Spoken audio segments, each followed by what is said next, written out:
Hello guys, कैसे हो आप लोग। आई होप कि आप सभी अच्छे होंगे। अब देखिए गर्मी आ गई है। बहुत ज़्यादा गर्मी तो अभी नहीं आई है, लेकिन गर्मी चालू हो गई है। अभी भी जैसे कि बाहर से आप कहीं धूप से आते हो तो आपको बहुत गर्मी लगती है, या दोपहर के समय में बहुत ज़्यादा गर्मी लगती है, शाम के वक्त भी थोड़ी गर्मी लगती है। रात में उतनी गर्मी नहीं आई है, लेकिन अब गर्मी की मतलब आ ही गई है। सोचो तो अब दिन पे दिन क्या होगा कि गर्मी बढ़ती ही जाएगी। तो इसके लिए ना हम क्या करते हैं कि कुछ जो तैयारी जो है ना पहले से ही हम कर लेते हैं। जैसे कि गर्मी में कभी भी कोई भी धूप से आता है ना तो उसको तुरंत एकदम शरबत चाहिए होता है। तो आप इसके लिए ना शिकंजी बना करके अगर तुरंत आप देंगे ना नींबू पानी किसी को, तो वो बहुत मतलब सबसे अच्छा लगता है नींबू पानी, चीनी डाल करके नींबू पानी। तो चलिए आज हम इसको ना बनाने का एकदम आपको आसान सा एक तरीका बताते हैं कि आपको जब भी टाइम मिले तो आप इस तरह की तैयारी आप करके रख लीजिएगा ना। तो जब भी कोई आया बस आप 2 चम्मच निकालिए, निकाल करके 1 गिलास पानी में डाल दीजिए और 2-4 आप बर्फ़ डाल दीजिए, जितना आपको ठंडा चाहिए बस उसको आप मिला करके चम्मच से, और आप उन्हें तुरंत मतलब विदिन 1 मिनट में आप उनको सर्व कर सकती हैं। मतलब इस तरीके की मैं आपको एक बता रही हूँ बनाने के लिए। ये तैयारी आप पूरी मतलब पहले से कर लीजिए, 1 वीक का कीजिए या 15 डेज का कीजिए, या आप मतलब 3 मंथ के लिए भी आप इसे बना करके रख सकती हैं। ये खराब नहीं होने वाला है। तो इसे बनाने के लिए मैं देखिए यहाँ पे ना मैं 4 नींबू ली। एक नींबू को इसका रस इस तरह से निचोड़ लिया है, और एक नींबू को मैंने यहाँ कट करके रखा है आपको दिखाने के लिए। ये देखिए, जब भी आप नींबू को काटिएगा ना तो इसका जो है ना ये और इधर वाला आप देख लीजिएगा। कभी भी नींबू को ना ऐसे खरा में आप मत काटिएगा, उससे क्या होता है ना कि नींबू में रस अच्छे से नहीं निकलते हैं। नींबू को हमेशा इस तरीके से ये दोनों को ऐसे पकड़ करके और फिर इसको ना ऐसे बीच से इसको काटना चाहिए, जैसे कि मैंने वहाँ काट के दिखाया आपको। ये सामने से मैं काट के दिखा रही हूँ, ये देखिए। हमेशा नींबू को ना आप इसी तरीके से आप बीच में काटिएगा, और इस तरीके से। और हमेशा नींबू को देख लीजिएगा कि कौन से नींबू रस वाले हैं। ज़्यादा रस वाला नींबू रहता है ना तो बहुत अच्छा होता है, लेकिन बहुत ज़्यादा अगर पका हुआ नींबू रहता है ना तो उसका फिर शरबत जो है ना वो उतना फ्लेवरफुल नहीं लगता है। तो जिसकी जो हरी वाली जो छिलके रहती है ना जिस नींबू में, देख रहे हैं आप में कि हर नींबू में मेरा जो है ना हरा हरा ही छिलका है। तो हरी वाले छिलके के जो भी नींबू होते हैं ना उस नींबू के शरबत बहुत मतलब कि अच्छे लगते हैं, फ्लेवरफुल होते हैं वो। मतलब उसके फ्लेवर जो होते हैं ना वो बहुत ही अच्छे लगते हैं। तो इस तरीके से नींबू काट करके आप इसका पहले रस को निचोड़ लेंगे। रस को आप निचोड़ने के लिए आपके पास में जो भी उपकरण हो आप उससे निचोड़ सकती हैं, या फिर इस तरह से निचोड़।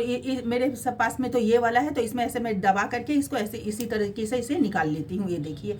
और इसे फिर धीरे धीरे इसे घुमाती भी रहूँगी तो इसका पूरा रस निकल जाता है नींबू का, इस तरीके से देखिए।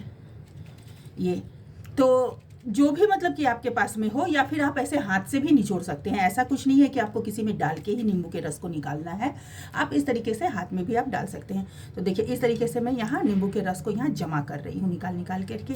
ये तो हो गया एक चीज़, नींबू के रस को निकालना। उसके बाद मैंने इसके लिए देखिए ये 4 नींबू लिए। 4 नींबू में मैं यहाँ पे 1 कटोरी चीनी ली हूँ, और नींबू का रस मैं सारा निकाल करके देखूंगी कि मुझे लगता है कि ये 1 कटोरी जैसा हो ही जाएगा। सेम कटोरी है ये, तो उतना ही मैं चीनी भी ले। ऐसे अगर वजन में अगर बोलेंगे ना तो ये 200 ग्राम चीनी है, ठीक है। तो ये चीनी लिया मैंने, और इसमें पुदीने के जो फ्लेवर होते हैं ना वो बहुत अच्छे लगते हैं। मैंने यहाँ पुदीने को अच्छे से चून के साफ़ कर लिया है, और इसके ऊपर वाले जो छोटे छोटे जो डंठल वाले पार्ट रहते हैं ना मैंने उसे भी रख लिया है, क्योंकि इसे पीसना है फिर इसे छानना है, तो क्यों भाई मैं वेस्ट करूं। तो इसके ये वाले जो पार्ट है ना, ऐसे तो पुदीने के पत्ते ही डालते हैं, लेकिन ये वाले पार्ट भी अगर डालिएगा पीस करके ना तो इसका तो रस निचोड़ के डालना है, तो ये कुछ मतलब कि ख़राब नहीं लगता है, ये बल्कि और अच्छा लगता है। तो मैं इस तरीके से यहाँ पे ये पुदीने के यहाँ 1 बंच पुदीना ली थी, उसे मैंने साफ़ करके अच्छे से यहाँ ले लिया है। तो चलिए अब ये सबको जब पीसूँगी फिर आपसे दिखाते। पहले मैं ये नींबू के रस को पहले निकाल लूँ, फिर आपसे मिलती हूँ। तो यहाँ देखिए ये सारे नींबू के रस निकल गए हैं। ये 4 नींबू के रस ना मेरे इतने सारे निकले हैं, ये देखिए। थोड़ा सा मतलब कि कम है 1 कटोरे में यहाँ पे, तो इतना काफ़ी है इसके लिए। तो उसके बाद अगर आपको ज़्यादा मीठा चाहिए तो आप ज़्यादा मीठा ले सकते हैं, और कम मीठा चाहिए तो आप कम मीठा ले सकते हैं। अब लेते हैं ये मिक्सी की जार। इसमें ना हम ये पुदीने के पत्ते सारे पहले डाल करके इसे पहले पीस लेंगे। तो चलिए इसे पीस करके मैं आ रही हूँ। तो यहाँ देखिए, यहाँ मैंने इसे पीस लिया है पुदीना के पत्ते को। अब इसे पीसने के बाद में ना मैं अभी इसमें चीनी डालूंगी। चीनी डाल करके इसे फिर से पीसेंगे। तो ये देखिए यहाँ ये चीनी को डाल दे रहे हैं, आधा आधा ही डालेंगे, पूरा एक साथ में नहीं आएगा, आधा आधा ही चीनी डालते हैं। तो यहाँ देखिए एक बार भी मैंने चीनी जो डाला उससे मेरे इस तरीके के पेस्ट बन गए हैं। अभी इसमें मैं और चीनी डालूंगी, ये पूरे चीनी ही आ जाएंगे इसमें। अब इनको फिर से पीस लेते हैं। तो अब यहाँ देखिए ये सारे मेरे पीस चुके हैं, इसे मैं आपको दिखा रही हूँ। ये देखिए ये इस तरीके के पीसे हैं। लेकिन हाँ, इसे पीसते वक्त ना आप पानी का इस्तेमाल बिल्कुल ना करें, और आप जो भी बर्तन सब इस्तेमाल कर रहे हैं ना बिल्कुल सूखे हुए होने चाहिए। अब इसको हम क्या करते हैं कि इस तरीके के एक बर्तन मैंने लिए हैं और इसमें ये कॉटन का मैंने रुमाल डाला है। अब इसको मैं पूरे अच्छे तरीके से इसे छान लूँगी।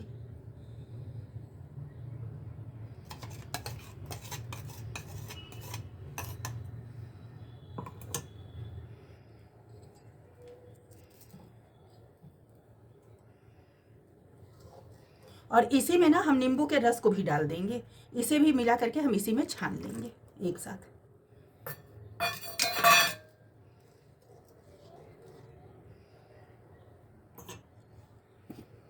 एकदम बिल्कुल सावधानी से आप निकालें इसे, ताकि ये जो है ना आप किसी छलनी में भी रख करके इसे छान सकते हैं, और इस तरीके से मेरे जैसा आप इसे कपड़े में बांध के भी छान सकते हैं। ये देखिए इसे छानने में थोड़ा सा समय लगेगा, धीरे धीरे करके इसे निकालना पड़ेगा।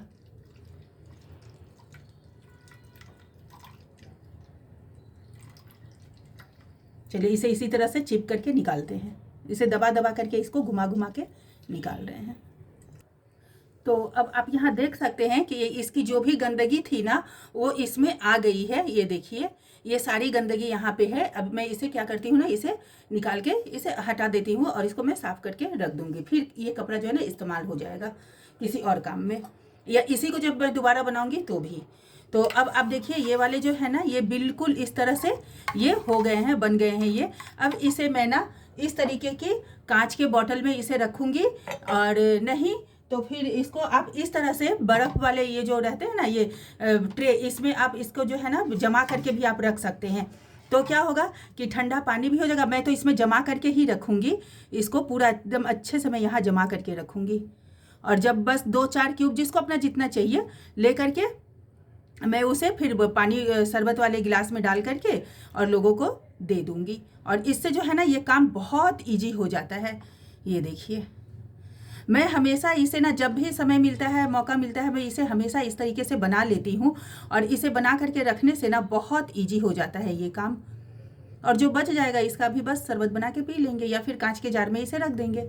देखिए मेरा तो इतना ही अभी बना है, मैं आपको बस दिखाने के लिए ये बना रही थी, नहीं तो मैं तो इसे बॉटल में भी भर करके रखती हूँ और इसमें भी बना करके रखती हूँ। और इस तरह से ना फिर बर्फ़ जब जम जाते हैं ना तो बर्फ़ के क्यूब को निकाल करके फिर एक डब्बे में या प्लास्टिक की जो जिप वाली जो प्लास्टिक की थैली आती है ना उसमें, मैं उसमें भी ले करके पैक कर करके उसे रख देती हूँ डीप फ्रीज में, ताकि वो हमेशा मतलब अच्छे तरीके से वो बना रहे और मुझे देने में, लोगों को देने में बहुत मतलब कि आसानी हो, और खुद भी पीने में बहुत आसानी हो। तो आपको कैसी लगी हमारी ये आइडियाज़, और इस तरीके से कौन कौन लोग बनाने वाले हैं मुझे कमेंट में ज़रूर बताइएगा। और अगर आपको ये हमारे आइडिया पसंद आए हो तो भी आप कमेंट कीजिए, नहीं पसंद आए हो तो भी आप कमेंट कीजिए, कोई बात नहीं है, मुझे आपके कमेंट के इंतज़ार रहेंगे। ओके, अपना ध्यान रखिएगा, बाय बाय। तो मैं तो चली इसे जमाने के लिए, बाय बाय। आप भी बनाइए। ओके।